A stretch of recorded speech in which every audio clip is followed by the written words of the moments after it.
మాట ఎవరు వినరా? ఏంటి? నేను ఉద్యోగం చేసి ఏమీ వెనకేలేదు.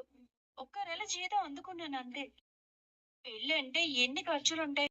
అప్పు చేసి అమ్మ మళ్ళీ అది తీర్చడానికి కష్టపడాలి కదా! పైగా శివ చదువు ఇంకా పూర్తి కాలేదు. వాడు జాబ్ చేయడం మొదలుపెట్టాక నేను పెళ్లి చేసుకుంటాను. మంచి సంబంధం మనం అనుకున్నప్పుడు రాదమ్మా. అది వచ్చినప్పుడే మనం ముందుండి నడిపించాలి.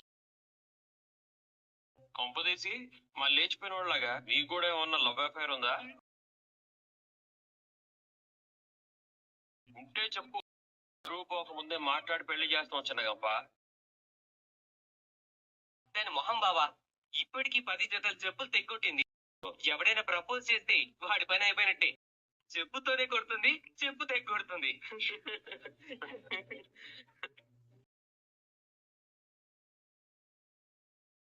అమ్మకి, నాన్నకి, అక్కకి చెడ్డ పేరు వచ్చే పని నా ప్రాణం పోయినా చేయను బావా.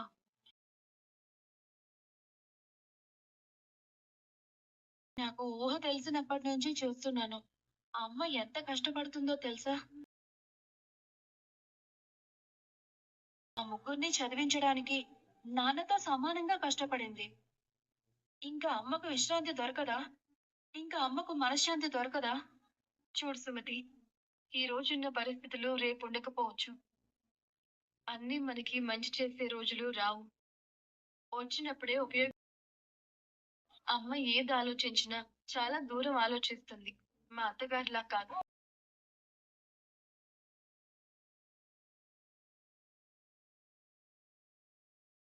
అయ్యో, నోరు జారానండి. మనసులో ఉంటేనే కదా జారేది. మనం గొడవ పడాలా? ఇప్పుడు నేనేమన్నాను? సుమతి, మన గురించి వినుకుంటూ వచ్చారు. మళ్ళీ మళ్ళీ ఇలాంటి సంబంధాలు రావు. బావా, నేను నీకు విషయం చెప్పాలి బావా.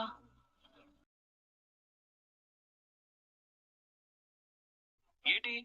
ఇందాక అడిగినప్పుడు ఏమీ లేదన్నావు. నిప్పు పప్పు చెప్పు అన్నావు. ఏంటిది? ఆ విషయం నేను నీ చెవిలోనే చెప్పాలి.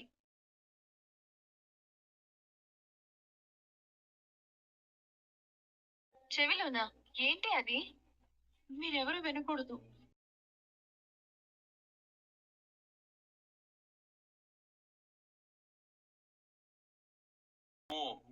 ఏమో అనుకున్నాను. చిన్న గంపలో ఎంత ఉందా? ఏంటి అది? అమ్మా వాళ్ళు వచ్చారమ్మా. రా.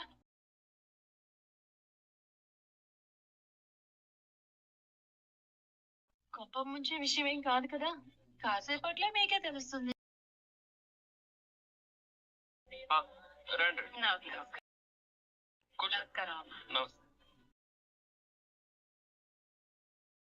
నేను ఇంటి అల్లుడు. నా పేరు బాలు. పేరు కల్లుడు గారే అయినా మాకు పెద్ద కొడుకుతో సమానం. మీరు చిన్న కొడుకుతో సమానం అనుకోకండి. వరుసలు మారిపోతాయి. మా అబ్బాయి వినోద్. నమస్కారం అండి. మీరు కూర్చోండి బాబు. అమ్మాయిని తీసుకురండి. అమ్మ మీనా. వస్తున్నామమ్మా.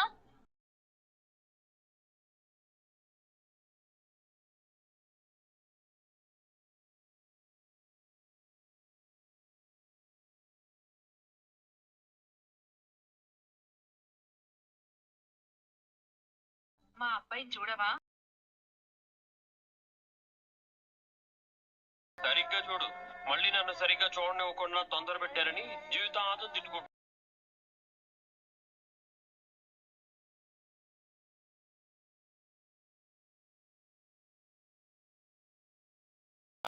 హలో. హలో అండి. ఏం చదివారు? డిగ్రీ పూర్తి చేసి ఒక హాస్పిటల్లో అడ్మినిస్ట్రేషన్ డిపార్ట్మెంట్ లో అకౌంటెంట్ గా చేస్తున్నాను. Very good, very good. Thank you. ఏంటి ఏదో ఆలోచిస్తున్నారు? ఓ, అర్థమైంది, అర్థమైంది.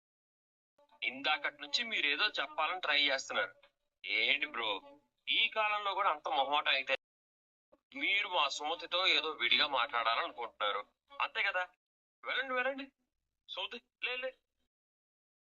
లేవండి. సుమతి, వెళ్ళి మనసు విప్పి మాట్లాడుకోండి. నువ్వు సిగ్గుపడద్దు. తమ్ముడు, మీరు మొహమాట పడొద్దు. నేను సింగం 1 అయితే మీరు సింగం 2. వెళ్ళు వెళ్ళు వెళ్ళు. వెళ్ళు, వెళ్ళండి, వెళ్ళండి. వెళ్ళి మాట్లాడుకో.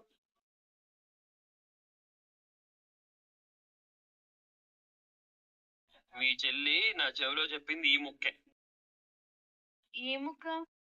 అబ్బాయితో విడిగా మాట్లాడాలని.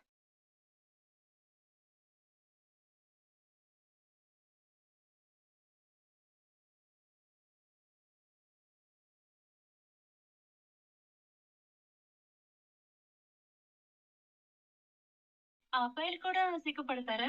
సిగ్గుకు పేటెంట్ రైట్స్ అమ్మాయిలకే ఉన్నాయా ఏంటి? అంటే ఆ అమ్మాయిలే సిగ్గుపడతారు కదా.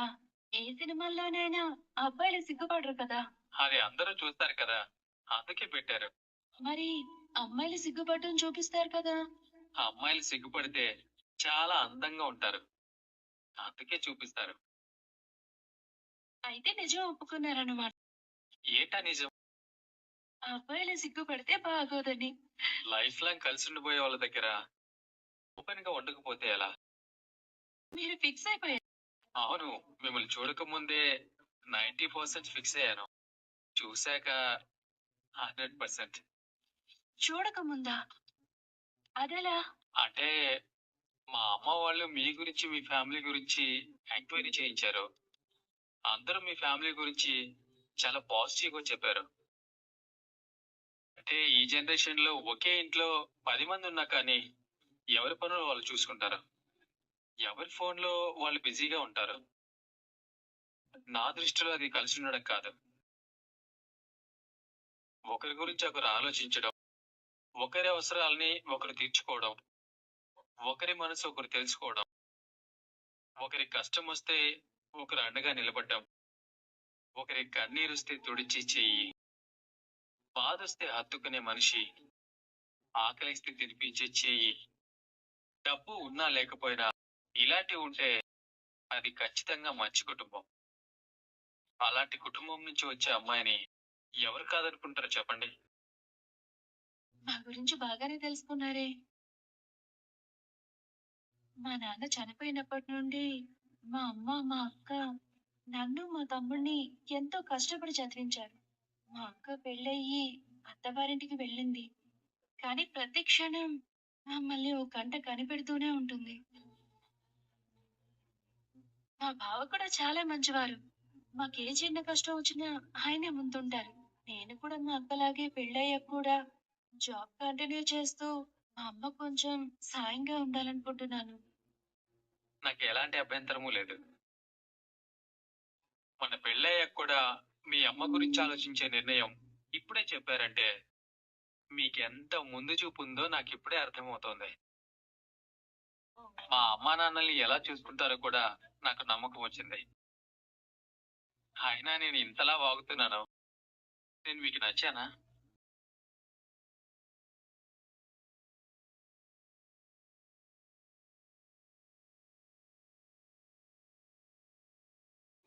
వీళ్ళు ఎంతసేపు వెళ్ళారేంటి?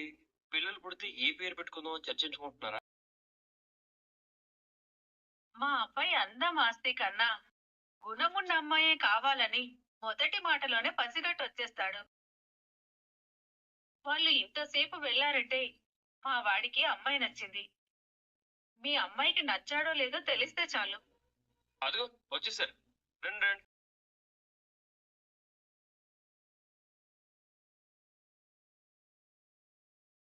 ఏం చిన్నగాపా, మా తమ్ముడు నీకు నచ్చినట్టేనా? నాదేముంది బావా, మీ అందరికీ నచ్చితే నాకు ఓకే. అబ్బాబ్బాబ్బా, ఏం చెప్పావు తల్లి.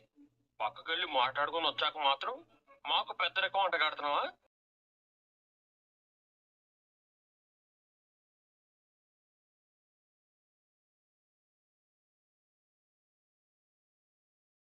మరి అబ్బాయి అభిప్రాయం? అమ్మా, నాన్న, నాకు సుమతి నచ్చింది.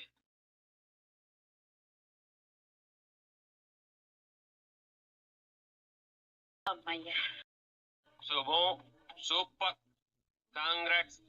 ఇది వదిన. తమ్ముడు నువ్వు కూడా తిను. ఇద్దరికి ఇష్టమైంది సరే.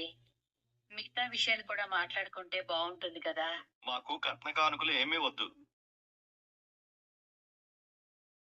మా వాడికి ఏ అమ్మాయి నచ్చక ఇంత ఆలస్యం చేశాడు. ఇప్పుడు నచ్చింది కాబట్టి ఇంకా ఆలస్యం చేయదలుచుకోలేదు. తొందరగా నిశ్చితార్థానికి ఏర్పాట్లు చేసి సుమతి కోసం కొంచెం బంగారం చేయించాను. కాపురానికి కావాల్సిన సామానంతా కొనిస్తాను. మంచం, బీరువా. ఆపండి అత్తయ్య. సుమతి వాళ్ళ నాన్నగారు లేకపోయినా మీరు పిల్లల్ని చాలా చక్కగా పెంచారు. మీరు ఇస్తానన్నవేమీ మాకు అక్కర్లేదు. మంచ బీరువా లాంటివి ఎప్పుడో కొనిపెట్టాను. మీరు పెళ్లి చేసి సుమతిని మా ఇంటికి పంపించండి చాలు.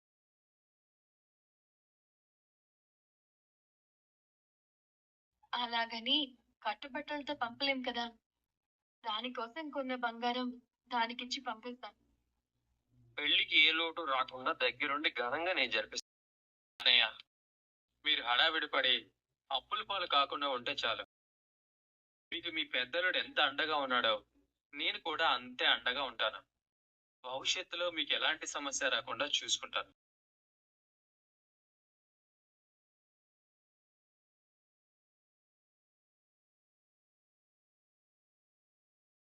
లక్షలు విలువ చేసే మాట అన్నారు బ్రదర్. నాకు అన్నో ఓ తమ్ముడు. ఈ రోజు నుంచి నాకు ముగ్గురు బ్రదర్స్ అనుకుంటాను. మంచిది. ఇక మేము బయలుదేరుతాం. మంచిదండి. మా అమ్మ గుండెల్లో ఉన్న దిగులు, భయం అంతా పోయింది. మీలాంటి మంచివారు మా సుమతికి భర్తగా రావడం నిజంగా మా అదృష్టం అండి. నేను వెళ్ళి కారెక్కించి వస్తాను.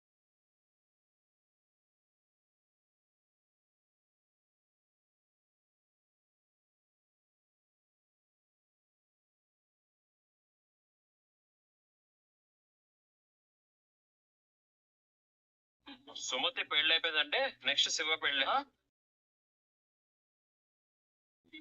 సుమతి అదృష్టవంతురాలు. మంచి అబ్బాయి దొరికాడు. అంటే నువ్వు కాదా? మీరు దేవుడు. మా ఇంటి ఇలవేల్పు. చాలు చాలు అతయ్య. మా నాన్న ఎప్పుడూ చెప్తూ ఉంటాడు, మీ ఇంటికి మేము చాలా రుణపడి ఉన్నామని. ఇప్పుడు ఆ రుణం తీర్చుకునే అవకాశం వచ్చింది. మీరేం భయపడకండి, అంతా నేను చూసుకుంటాను. మీరండగా ఉన్నాక నాకిక భయం దేనికి బాబు. ఆయన లేకపోయినా ఆయన ఆశీస్సులు మీ రూపంలో కనిపిస్తున్నాయి.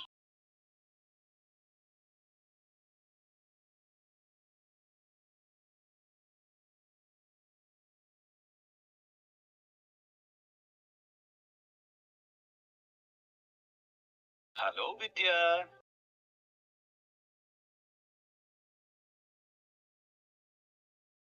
నువ్వా? నీ ఎనిమి.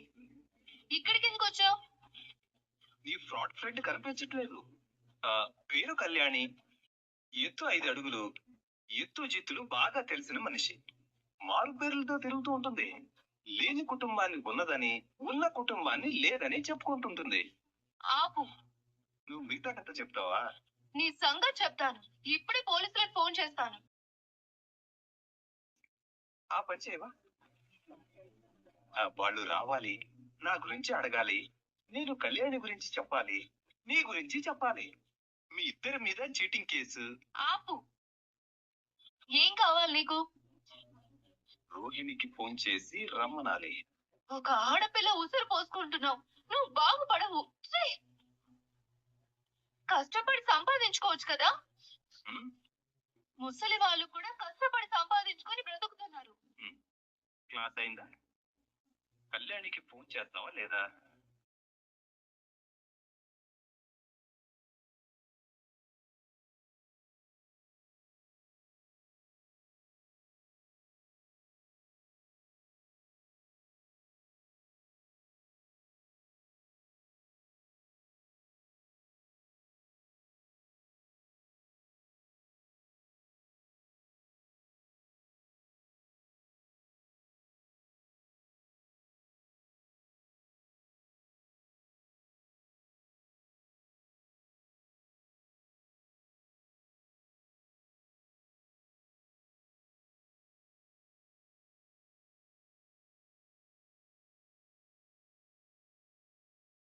ఎక్కడున్నావే?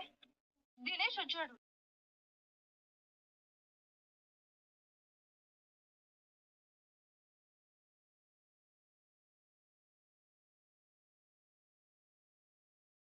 నీ ఫ్రెండ్ విద్య చేసింది.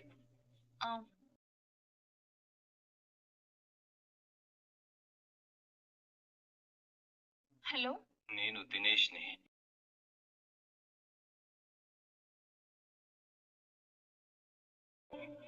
ఈవిడ కదలదేంటి?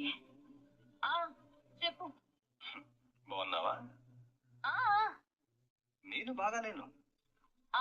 అదే నాకు కావాలి. నువ్వు మాత్రమే బాగుండాలా? అంతే కదా. అలాగా? అవును. మా నాన్న ఎలా ఉన్నారు దినేష్?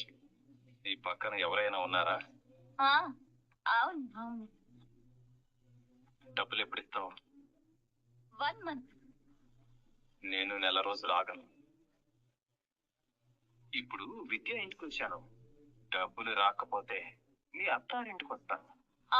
లేదు లేదు, ఖచ్చితంగా 1 month. సరే మరి, నీ పక్కన ఎవరో ఉన్నారు. మాట మీద నిలబడాలి. ఖచ్చితంగా 1 month లోపు డబ్బులు కావాలి. నెలలోపు డబ్బులు కావాలి. లేదంటే ఫర్నిచర్ షాప్ కు వెళ్ళి ఆమె భర్తను అడిగి తీసుకుంటాను. చెప్పావుగా, ఇక వెళ్ళు.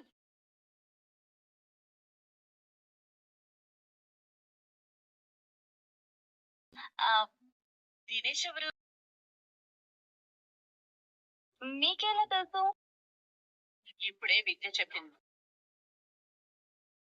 నువ్వు అనుకుని నాకు చెప్పింది. మొత్తం చెప్పలేదు. ఇంతకీ ఎవరతను? మా నాన్న దగ్గర అకౌంట్స్ చూస్తూ ఉంటారు. అవునా? మలేషియా నుంచి వచ్చాడా? అవును.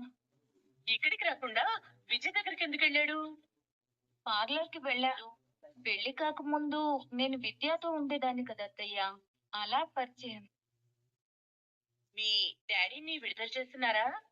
కేస్ క్లోజ్ అవ్వడానికి 1 month పడుతుందట. ఓ, అందుకేనా నువ్వు 1 month అని అన్నిసార్లు అన్నావు? మరి ఆస్తులు గట్రా నీ పేరు మీద మార్చొచ్చని అడగచ్చు కదా. కేస్ క్లోజ్ కాకుండా ఆస్తులు రిలీజ్ చేయరు. ఆయన ఎప్పుడు బయటకు వస్తారో తెలీదు. ఆయన తొందరగా బయటికి రావాలని నేను గుడికి వెళ్ళినప్పుడల్లా దండం పెట్టుకుంటున్నాను. అవును, మీ నాన్న అకౌంట్ లో ఓ 3 కోట్లైనా ఉంటాయా? అంతకన్నా తక్కువ? దాదాపు 300 కోట్లు ఉంటాయి.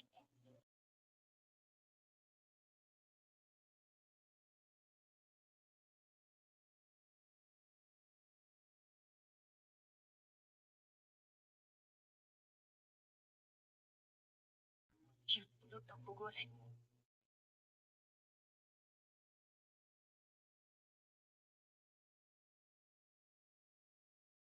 దాదాపు 300 కోట్లు ఉంటాయి.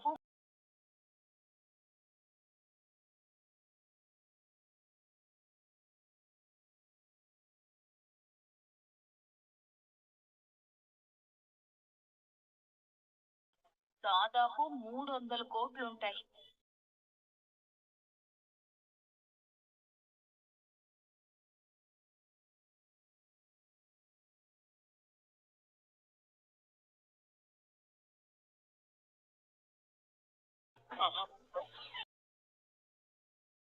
ప్రభ అంత తొందరపడే మనిషి కాదు. చూడకూడదేదో చూసుండొచ్చు, వినకూడదేదో వినుండొచ్చు. ప్రభా ప్రభా ప్రభా, ఏమైంది? ఏమండి? ఎన్నాళ్ళు